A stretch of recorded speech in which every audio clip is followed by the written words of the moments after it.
రవ్వ లడ్డూలు నా ఫేవరెట్. హాస్టల్ ఉన్నప్పుడు ఇదే మాకు మమ్మల్ని బతికిచ్చినాయి ఈ రవ్వ లడ్డూలు. అప్పుడు ఎన్ని పంపుతావా? ఇంకా 2 సంవత్సరాలు. వారానికి ఒకసారి అయితే వారం అప్పుడు ఇది కాలుతుంది తెలుసా. మా అత్త చూడు అసలు లడ్డు కట్టే ప్రాసెస్ అది.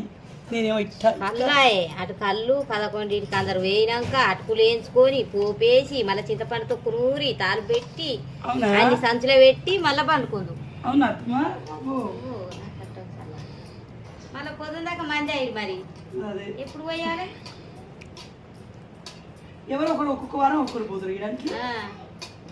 ఒక్క వారం కాదు 2 వారాలకు ఒకసారి ఇట్లా చూడు అట్లా నాకేమో అట్లా వస్తలేదు. లడ్డు కూడా ఇసుకపోదురు మధ్యలో గట్టిగా వస్తుంది కరెక్ట్గా. నువ్వు కట్టినట్టు కడితే అది కొంచెం ఇచ్చుకోపోతుంది. నాగే నువ్వు ఏదో నేర్చుకుంటున్నాను అట్లా వస్తాలే. సో మాత్రం వేసి చేతి రవ్వ లడ్డు, రవ్వ కొబ్బరి లడ్డు. ఇది ఫుల్ వీడియో యూట్యూబ్లో పెట్టున్నాను, ఒకసారి చెక్ చేయండి. స్మెల్ అయితే మస్తు ఉంటుంది. రవ్వ ఇట్లా వేస్తుంటే ఇట్లా వచ్చింది స్మెల్. ఇప్పుడు ఇంకా బాగా వస్తుంది స్మెల్. మా అత్తమ్మ ఒకప్పుడు మస్తు వేసేదంట. సో ఇప్పుడు అప్పుడప్పుడు రమేష్ దగ్గర అడుగుతారు. నాకు కూడా వస్తుంది కానీ మా గొంతు ఎక్కువ ఎక్కువ.